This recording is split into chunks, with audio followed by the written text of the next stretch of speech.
So I've really been going back and forth on, should we let the ego go? Should we try to dissolve it, or should we embrace it?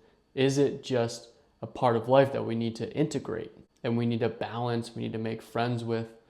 The ego is definitely necessary to have to some extent in physical life. But as we all know, there are multiple layers to reality. What we see is physical, right? What we can see with our eyes is physical. But what we often forget is that what actually causes what happens in the physical is unseen. There is a layer, there's multiple layers, I'm sure, of reality, but there's definitely one, you could call it spiritual, energetical, whatever, layer of reality. You could look at it like how thoughts end up trickling their way into the physical. Thoughts, we can't see thoughts, but they are things, right? They're one of those unseen things that ends up affecting and changing, altering, creating physical reality, physical matter. And yes, we can't completely abolish our ego,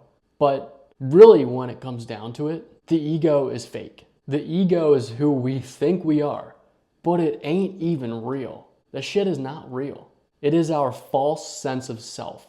It is a straight up illusion. It is a mental construct. It is our personality, our identity, who we think we are, that has been built up through years of conditioning, through years of picking up shit that really doesn't serve us. When we were young, we were super influenced, we were molded, and now we're adults and we're still living out these freaking patterns, so outdated. We are still subconsciously living out these patterns that we've picked up years and years ago. So if we are making decisions based on our ego, then nothing we are doing is really sovereign. We're not really making decisions for our true self, self with a capital S. We're doing things based on a false idea of who we are. Straight up. So if we live through our ego, we're not actually choosing. We're not making real, free choices. We are just replaying our conditioning. Again, like I say in so many videos, caught in the cycle. Our life may look a little bit different because we've gotten older, moved to different places, met different people, but the same underlying patterns are occurring. So we feel like we are the doer, right? We feel like we are the creator of our reality and we have control over it, but no, that's just a damn illusion. And the thing is, that's why our society is so freaking weak today. That's why we can be easily manipulated. That's why we fall victim to materialism, consumerism, any subliminal messaging that is put in front of our face because the ego wants to survive. It wants to be superior, better than someone else. Really what the ego is the epitome of separation. But if you know, right, we're all connected so many different levels. We are all essentially the same thing. And again, that's that other unseen realm or unseen dimension that we're missing. And that's why you could say that's the argument for physical reality is not real. It's just an effect. It's just a reflection of a higher level of existence. I don't know if I'm getting off topic or not, but hopefully I'm not losing you. These are just my thoughts spewing out, right? We believe that we are separate from someone else, or we are separate from anything outside of us because we believe in that built up false identity, personality that we think is actually us. Believing in the ego is believing in division. And we all know that's the real issue with society today. We all know that division is being artificially created. Division, I think, is the one thing that we need to transcend. And that's on so many levels. Division between other people, other races, division from us not realizing that we are the same as everything around us, division that happens internally, inside of us. Like there's multiple different levels to this. So what's the opposite of division?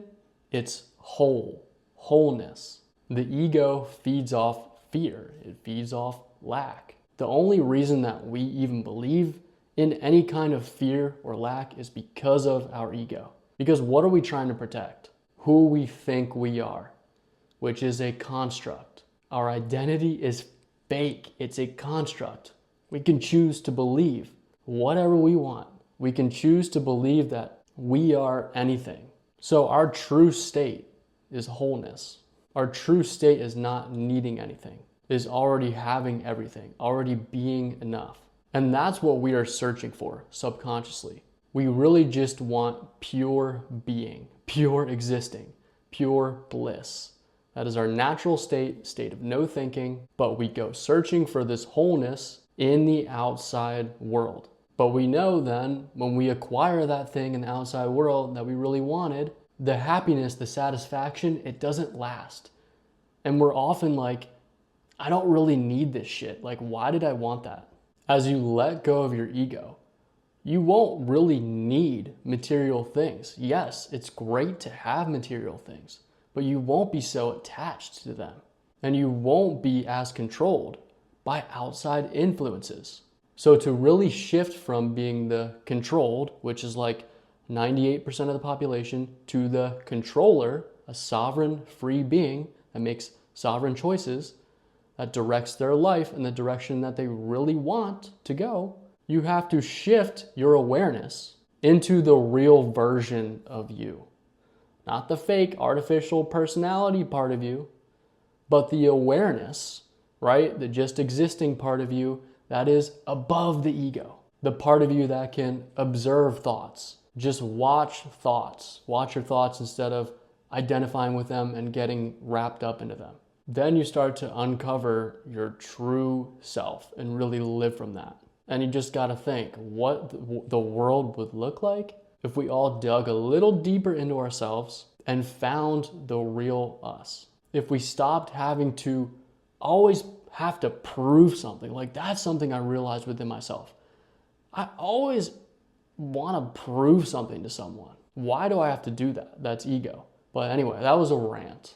Let me know what you think. Let go of the ego or keep the ego.